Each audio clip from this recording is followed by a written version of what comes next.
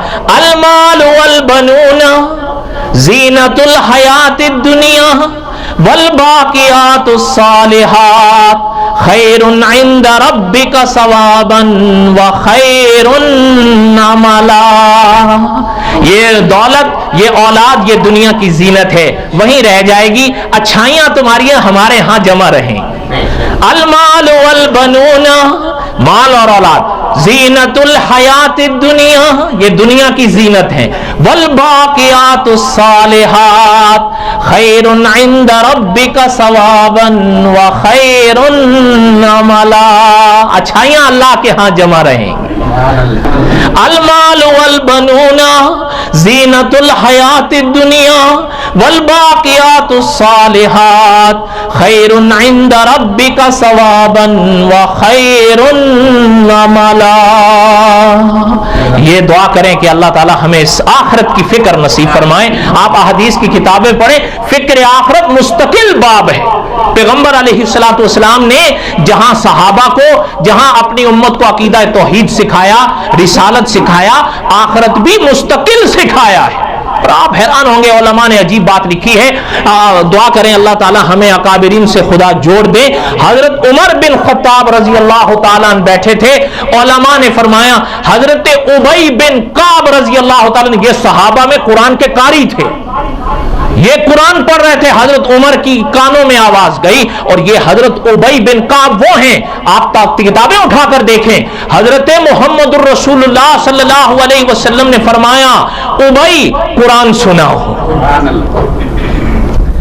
حضرت عمر بیٹھے ہیں، کان میں آواز پہ، حضرت ابی قرآن پڑھ رہے تھے. فرمایا اذا الشمس كورت واذا النجوم انكدرت واذا الجبال سيرت واذا العشار عطلت واذا الوحوش حشرت واذا البحار سجرت واذا النفوس زوجت واذا الموءودة سئلت بأي ذنب قتلت واذا الصحف نشرت. اس آیت پہ جو پہنچے تو حضرت عمر گر گئے. اور علماء نے لکھا ہے کہ بے آب پانی کے بغیر جیسے مچھلی پھڑکتی ایسے حضرت عمر تڑپنے لگے. صحابہ نے حضرت عمر کو سنبھالا. یہ حضور کے بعد کا وقت آیا، حضور اس دنیا سے پردہ فرما چکے تھے، حضرت ابو بکر صدیق بھی جا چکے تھے. حضرت عمر نے جب یہ الفاظ حضرت ابی سے سنے، یہ آیت وَإِذَا الصُّحُفُ نُشِرَتْ، تو گر گئے زمین پر اور پھڑکنے لگے. صحابہ نے اٹھایا، کچھ دیر کے بعد افاقہ ہوا. صحابہ نے پوچھا امیر المؤمنین کیا بات ہے؟ فرمایا ابی کی زبان سے یہ آیت سنی، دل نے یہ خیال دل میں پیدا کر دیا کہ عمر جب قیامت کے میدان میں تیرا نامہ اعمال خدا کے آگے کھلے گا تو نہ جانے اس میں سے کیا نکلے گا. دعا کریں اللہ تعالی ہمیں بھی اصلاح کی توفیق نصیب فرمائے. قصص الانبیاء آپ سنتے آئے ہیں، سنتے رہیں گے. ہم سے اچھے بیان کرنے والے پہلے آتے گئے، ہم سے اچھے بیان کرنے والے اور آتے رہیں گے. لیکن دعا کریں اللہ تعالی ہمیں اصلاح کی توفیق نصیب فرمائے. بات یہ ہے، یہ کوئی نئی باتیں نہیں ہیں جو میں آپ کو سنا رہا ہوں، وہی ساری ہیں جو ہمارے اکابر لکھ گئے ہیں. آپ کو تو شعر یاد بھی نہیں ہوگا جہاں تک میرا تجربہ ہے، باقی اگر کسی کو ہو تو اہلاً سہلاً. جگر مراد آبادی، وہ اس مرحلے پر عجیب بات لکھ کر گئے تھے، بڑا باریک ربط ہے اگر آپ سمجھیں. جگر مراد آبادی نے لکھا تھا کہ میرا کمال عشق بس اتنا ہے جگر، وہ مجھ پہ چھا گئے میں زمانے پہ چھا گیا. نہیں سمجھ آئی؟ شاید آپ کے لیول سے تھوڑا اوپر کا شعر ہے. وما علینا الا البلاغ المبین، سنتیں ادا کریں.